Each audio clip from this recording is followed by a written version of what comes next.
राम राम मित्रांनो, आज सकाळीच दिवा पॅसेंजरने जायचा विचार केला आणि सकाळी 6:25ला दिवा पॅसेंजर ही दिवा स्टेशनवरून हल्ली बघा. ही बघा इथे मडगाव सावंतवाडी दिवा, म्हणजे ही गाडी शेवट जाते मडगावला आणि हिला नाव मात्र आहे दिवा पॅसेंजर. आणि या गाडीतील प्रवास करताना मी जवळजवळ आज नाही म्हटलं तरी 10-1 वर्षांनी या ट्रेनमधून प्रवास करतोय. आणि या ठिकाणी बघा D1 मध्ये बुकिंग होती. आता आहे मी विलवडे स्टेशनला. विलवडा स्टेशनवरून गाडी सुटली आहे आणि आजचा व्हिडिओ बनवण्याचं कारण काय आहे ते देखील तुम्हाला सांगतो, दाखवतो प्रत्यक्षात. तुम्ही पाहताय आपला आवडता चॅनल मर्द मराठा. कोकणातील ज्या भारतातील रेल्वे आहेत त्या रेल्वेमध्ये सर्वात जास्त जर प्रॉफिटची रेल्वे कुठली असेल तर ही कोकण रेल्वे. आणि कोकण रेल्वेतील परिस्थिती तुम्हाला पाहायला मिळेल. आज गाडी विलवडाला येईपर्यंत बरीचशी रिकामी झालेली आहे.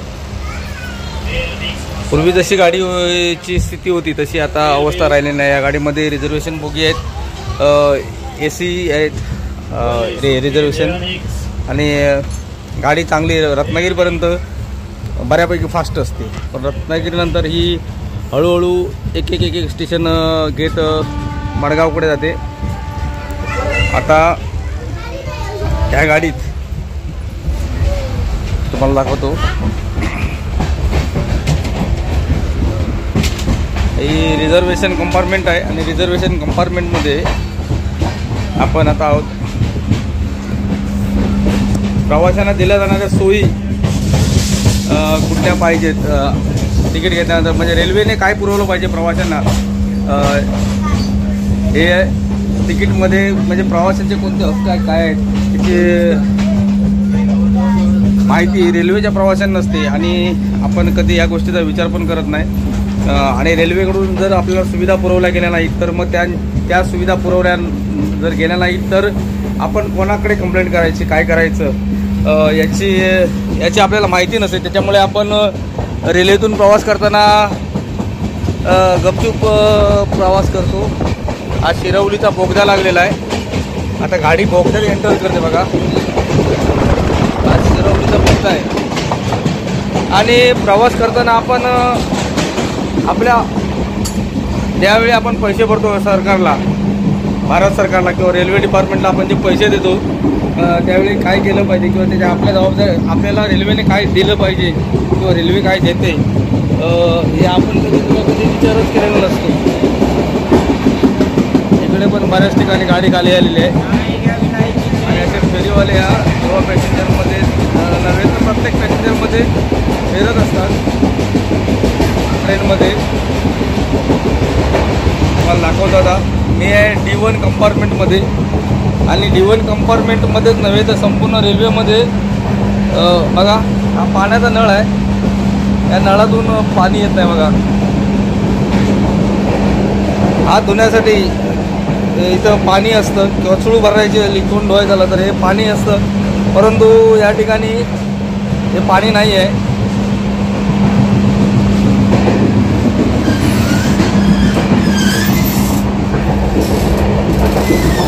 हा इंग्लिश कमोड आहे. या ठिकाणी पण बघा या नळाला पण पाणी येत नाही बघा. ही अवस्था आहे. हा इकडे फ्लशर दिला आहे पण फ्लशरचे बटनच नाहीत बघा. इकडे पुश केल्यानंतर संडासात कमोडमध्ये पाणी येत नाही बघा. हा इंग्लिश कमोड दाखवला आहे.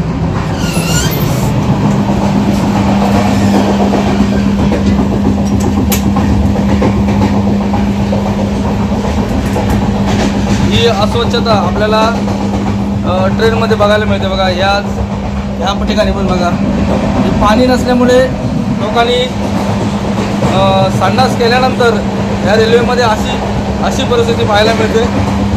आता मी तुम्हाला दुसऱ्या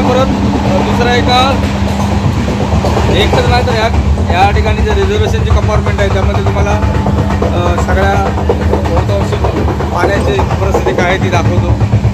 आता आहे कंपार्टमेंट D2 मध्ये. मी मगाशी D1 मध्ये होतो आणि ही जी हा जो फिल्टर ठेवला आहे, हा फिल्टर पाण्यासाठी ठेवलेला आहे. म्हणजे रेल्वेतून जे प्रवासी प्रवास करतात त्यांना ऐनवेळी पाणी लागलं तर ते पाणी विकत घेऊ नये म्हणून रेल्वेने शुद्ध पाणी पुरवलेलं आहे. आणि तुम्हाला किती पाणी फोर्समध्ये पडतं ते देखील तुम्हाला दाखवतो बघा. या ठिकाणी बाटली लावून पाणी घ्यायचं असतं. आता मी हे बटन पुश करतो, किती फोर्समध्ये पाणी पडतंय बघा. ही मशीन ऑपरेट होते पण पाणी येत नाही. आता माझ्याबरोबर D2 मधले एक प्रवासी मिळालेत. तुमचं नाव सांगा जरा पहिल्यांदा. वसंत महादेव साळसकर, गव्हाण्याचे. गव्हाणे. तालुका कुठला तुमचा? देवगडची. काय परिस्थिती? अहो परिस्थिती म्हणजे अशी आहे की ह्या संडासमध्ये गेल्यानंतर असं पूर्ण संडास भरलेला असं पाणी नसल्या कारणानंतर विलाजच नाही. आणि त्या ठिकाणी बसल्यानंतर संडासचं ते शौचालय धुण्यासाठी पाणी लागतं, ते पण पाणी भांडं पण नाही त्याच्यात. म्हणजे काय परिस्थिती आजची आहे. गव्हर्नमेंट आपल्या चिती सरळ सरळ बनवताना पैसे एवढे घेऊन सुद्धा ते बनवताना त्यांना. बघा आम्ही दोघे पण योगायोगाने देवगड तालुक्यातील आहोत आणि आम्ही दोघे पण एका स्टेशनवरतीच उतरणार आहोत. काय तुम्ही लोकांना तुम्ही काय सांगू शकता? म्हणजे प्रवाशाने अशा परिस्थितीत काय करायचं? इथे महिला पण आहेत. काय हो वहिनी, तुमचं गाव कुठला? होय. हा तुमची स्त्रियांची समस्या सांगा बघूया. संडास झालं, बाथरूमला जायचं असेल तर काय करायचं? महिलांनी मला पब्लिकने काय करायचं? सर्वसामान्य पब्लिकने काय करायचं? तुमचं नाव सांगा. तालुका देवगड. तुम्ही वहिनी कुठल्या? वैभववाडी. तुमचं नाव सांगा. प्रतिभा वाडेकर. आपल्याकडे भारतामध्ये सगळ्यात जास्त इन्कम देणारी गव्हर्नमेंटला आपली कोकण रेल्वे आहे. म्हणजे ही दिवा सावंतवाडी या नावाने गाडी सुरू झाली आणि जाते ही मडगावपर्यंत. आता त्या मडगावपर्यंत जात असणाऱ्या गाडीला म्हणजे आपल्या जी हालत तर रिझर्वेशनची हालत आपली काय असतं? रिझर्वेशनच्या लोकांना बसायलाच मिळत नाही. कोणीही कोणीही आतमध्ये ह्यांच्यामध्ये बसतात. आमचं सामान ठेवून जागा ही विदाऊट तिकीटवाले ह्या सीटवरना बसून जातात. आम्ही सीटवर खरोखर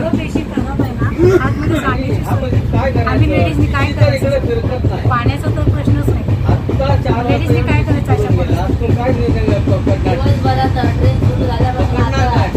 हे सांगतो लोक ट्रेनचा प्रवास का करतात? महिलांना सोयी आहे, सोयी म्हणून मग कशी महिलांनी काय करायचं?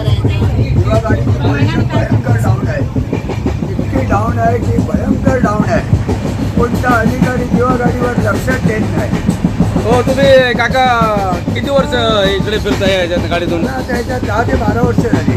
तुम्ही तुमच्याकडे का पास वगैरे? आरडी रेल्वेची आरडी. रेल्वे किती रुपये घेते तुमच्याकडनं? आमच्याकडे महिन्याला ते 3,500. महिना 3,500 रुपये. बरं, या 3,500 रुपये घेतल्याच्या नंतर रेल्वे तुम्हाला काय काय सुविधा पुरवणार सांगितलं? फक्त आरडी देते. फक्त आरडी येते, बाकी काही नाही. समजा पाणी बिनी लागलं तर मग तुम्ही आम्ही बाटली घेऊन येतो घरात. आणि मग हे जे आता जे मगाशी जे बॉक्स पाठीमागचे तुमच्या बॉक्स दाखवले, मशीन दाखवली, त्या मशीन मधनं कधीतरी पाणी घालता काय हो? केव्हा तरी बरं. तर पाणी इकडेच असतात.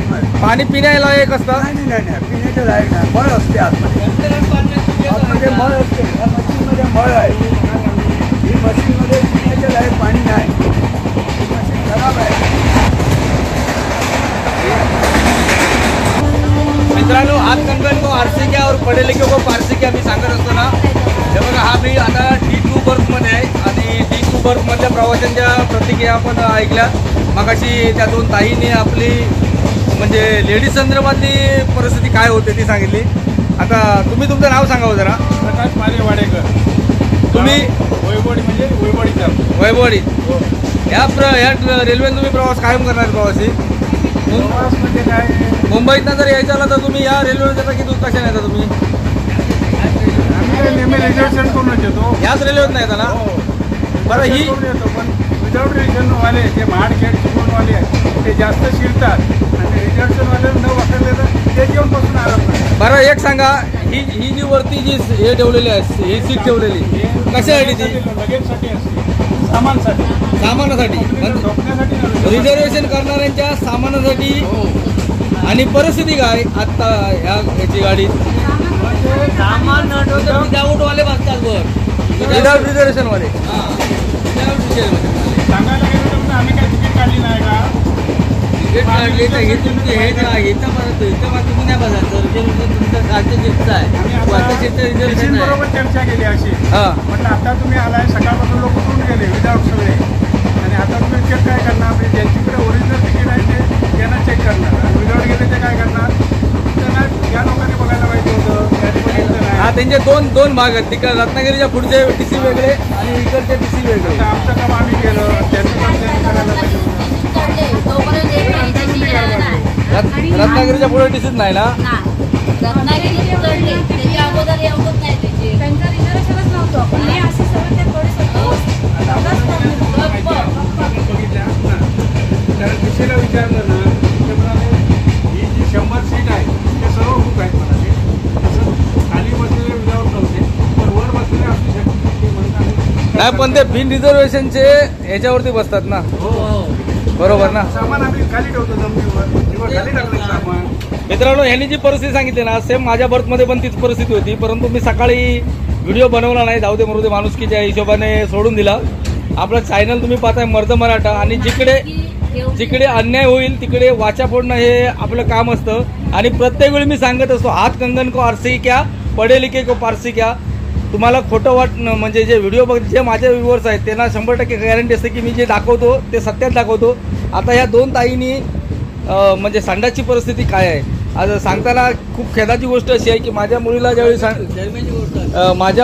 संडासला जायची वेळ आली त्यावेळी मला बिस्लेरीची बाटली द्यावी लागली कारण पाणी नाही. आणि ह्या व्हिडिओमध्ये हे जे व्हिडिओ जे पाहतील त्यांना माझी एक आवर्जून नम्र विनंती अशी असेल की मी तुम्हाला यामध्ये एक नंबर देणार आहे जो नंबर रेल्वे डिपार्टमेंटशी कनेक्टेड आहे आणि त्याच्यामध्ये तुम्हाला इन्क्वायरी होते तुमची भाषा विचारली जाते तुमचा PNR विचारला होतो तुमच्या गाडीचा नंबर विचारला होतो आणि त्याच्यानंतर तुमची तक्रार घेतली जाते. मी तो नंबर देखील देणार आहे. आवर्जून हा व्हिडिओ बघितल्यानंतर जे कोण रेल्वेने प्रवास करतील खास करून मेलमधून प्रवास करतील त्यांनी त्या नंबरवरती कंप्लेंट करायची. तुमका माहिती होता नंबर असो काय आहे रेल्वेचो. आता ह्याच्या पुढे कधी गेलास तर ह्याच्यावर कंप्लेंट करशाल ना. हां नक्कीच समजा आम्हाला त्रास सहन करावाच लागतो. हो विदाऊट रिझर्वेशनची तिकीट किती आहे वहिनी. विदाऊट रिझर्वेशन तिकीट किती आपल्या दिवा ते वैभवडे विदाऊट रिझर्वेशन तिकीट किती. हां ना बिन रिझर्वेशनची तिकीट किती साधारण असणार. 160 165 70च्या मध्ये असणार कुठे विदाऊट रिझर्वेशन. तुमच्याकडनं तिकीट किती घेतलेली. आमच्याकडनं 180 85 बघितलं दरम्यान नाही पोरगेच विचारलो आम्ही पोरगेने तिकीट काढली पण रिझर्वेशन जास्त आहे. त्याच्यावर आहे ना तुम्ही ऑनलाईन बुक केलं मुलांनी ऑनलाईन बुक केलेली ऑनलाईन लगेच ना. आता लगेच तुम्हाला ऑनलाईनची बुकिंगची तिकीट पण दाखवतो बघा. तिकीट किती गोवर आहे ट्रेनची तिकीट किती काढली हे बघा हे वैभववाडीत उतरणाऱ्या पॅसेंजरची तिकीट आहे बघा. हे बघा 19 मार्च पनवेलला बसलेले आहेत आणि हे पॅसेंजर स्टेटस दिलेला बघा. प्रकाश वाडेकर 62 आणि प्रतिभा वाडेकर 62 D2. हे तुम्हाला D2चं हे दाखवतो. सीट क्रमांक 93 आणि 94 आणि त्याच्या पुढे बर्थ दिलेला आहे बघा. आणि ही कन्फर्म तिकीट झाली तुम्हाला पाहायला मिळाली. अशी ऑनलाईन तिकीट ही बुक केलेली आहे. आणि ही बघा ही एक दुसरी तिकीट बघा. हे पण दिसते बघा तुम्हाला तिकीट यांची. याच्यात तिकीट फेअर दिलेलं 540. IRCTC ची जी फी आहे 17.7 रुपये. एजंट सर्व्हिस चार्जेस 20 रुपये. ट्रॅव्हल इन्शुरन्स इथे ट्रॅव्हल इन्शुरन्स प्रीमियम मात्र 0 आहे. आणि टोटल फेअर म्हणजे एकूण चार्जेस हे 578. ही दोघांची तिघांची तिकीट आहे बघा. तिघांची. वसंत साळसकर वासंती साळसकर आणि मेस्त्री अशी ही तिघांची तिकीट आहे. आणि खास करून बघा नमूद केलेलं आहे आणि एक काय ना रात्री लावतो तुला फोन. आपल्याकडून 17 रुपये 17.7 म्हणजे 17 रुपये 70 पैसे फी घेतलेली. आणि आज हीच पोलखोल नेमकी झालेली आहे. मी असे पोलखोलचे व्हिडिओ बरेच बनवत असतो. गाडी बहुतांशी खाली आली, परंतु मगाशी त्या फेरीवाल्याने पण सांगितलं नाही 3,500 रुपये घेतले जातात.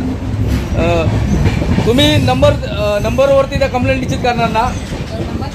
मी ह्या व्हिडिओत ना मी माझा चॅनल तुम्हाला जाता सांगून ठेवतो. तुम्ही त्या व्हिडिओत तो नंबर बघा, कारण तो मी नंबर घेणार आणि त्याच्यानंतर आपण रेल्वेने प्रवास करत असताना कधी पण मेलमधनं प्रवास करत असताना त्याच्यावरती कंप्लेंट करायची. मग एमर्जन्सी डॉक्टरी सेवेपासून जेवढी प्रवाशांचे जे हक्क आहे त्याची ग्राहक हक्क आपल्याला कदाचित माहीतच नसतात, पण ते तुम्हाला रेल्वे संदर्भातील सगळ्या माहिती त्या कंप्लेंट नंबरवरती मिळतील.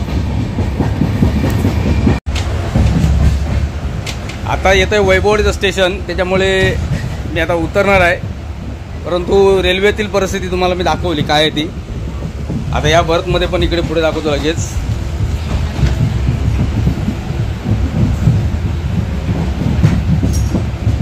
इथे पण पिणे का पाणी लिहिलं आहे बघा, आणि हे बटन आहे बघा. याच्यातून किती जोरदार पाणी पडतंय बघा. कॅमेऱ्यातून पण दिसत नाही, इतकं जोरात पाणी पडतंय. ह्या कॉकला पण पाणी नाही बघा.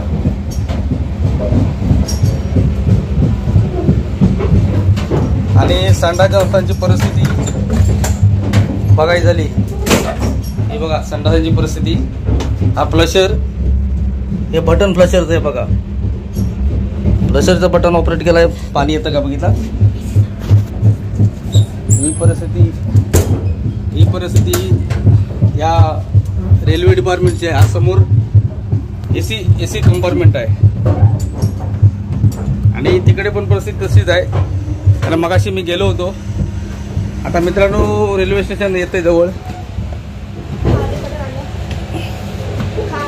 हे खारेपाटण रोड आहे बघा. खारेपाटण रोड रेल्वे स्टेशनला आलोय.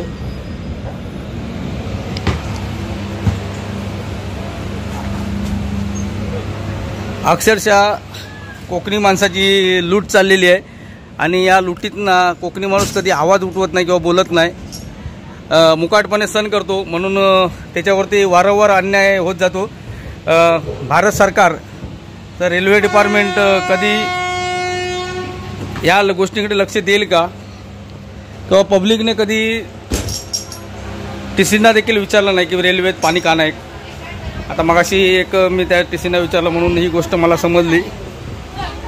परंतु पुन्हा कधी जर या रेल्वेतून आलो, कुठल्याही रेल्वेतून आलो, तर मी निश्चित लगेचच्या लगेच ताबडतोब त्यांना विचारणार. आणि त्यावेळी देखील कदाचित एक जबरदस्त व्हिडिओ होण्याची शक्यता आहे. कारण टीसी जर तिकीट असून रिझर्वेशनच्या डब्यात जर कोण बसले, जागा नाही मिळत असेल आणि जर रिझर्वेशन खाली असेल नाही त्याच्यात जर बसले असतील तर त्यांना फाईन मारतात. आणि एवढं जर गव्हर्नमेंट दंड देत असताना फाईन मारत असेल तर तेवढ्याच सुविधा देखील सरकारने लोकांना देणं गरजेचं आहे. प्रवाशांना दिल्या जाणाऱ्या सुखसुविधा आणि या सुखसुविधांचा काय बोजवारा या रेल्वेमध्ये वाजलेला आहे याचं मी तुम्हाला या व्हिडिओमध्ये पूर्णपणे विवरण केलेलं आहे. महिलांच्या उद्विग्न भावना आपल्याला पाहायला मिळाल्या आणि या प्रतिक्रिया कशा होत्या हे तुम्ही या सगळ्या व्हिडिओत पाहताय. मित्रांनो, आपण जे पैसे भरतो त्या पैशाचा पुरेपूर मोबदला आपल्याला मिळणं गरजेचं आहे. आणि तो जर मोबदला मिळत नसेल तर आपण त्याच्याविरुद्ध आवाज उठवणं हे देखील गरजेचं आहे. कारण मगाशी म्हटल्याप्रमाणे रिझर्वेशन जर कंपार्टमेंट खाली असेल आणि त्याच्यामध्ये एखादा तिकीट काढलेली व्यक्ती जर येऊन बसली असेल तर माझ्या मते रिझर्वेशन चार्जेस घेऊन त्याला तिकीट कन्फर्म करून देणं हे गरजेचं आहे. परंतु ते रिझर्वेशन चार्जेस न घेता त्याच्यावरती दंडात्मक चार्जेस देखील घेतले जात आहेत. आणि ही शोकांतिक आहे. ही जी रेल्वे आहे ही सुरुवात झाली होती दिवा सावंतवाडी आणि या दिवा सावंतवाडी गाडीत कोकणी माणूस कमी आणि बाहेरची माणसं जास्ती असा प्रकार होतोय आणि या आज ही व्यथा मांडण्याचा प्रयत्न केला आहे. मित्रांनो, ह्या व्हिडिओला तुम्ही निश्चित शेअर करा, याच्यावरती कमेंट्स करा, लाईक करा आणि चॅनल सबस्क्राईब करा, जेणेकरून माझ्या या कार्यामध्ये तुमचा देखील सिंहाचा वाटा लाभेल, मला तुमची देखील साथ लाभेल. एवढं तुम्हाला आज सांगतो आणि तुमची सर्वांची रजा घेतो. धन्यवाद. जय हिंद, जय महाराष्ट्र.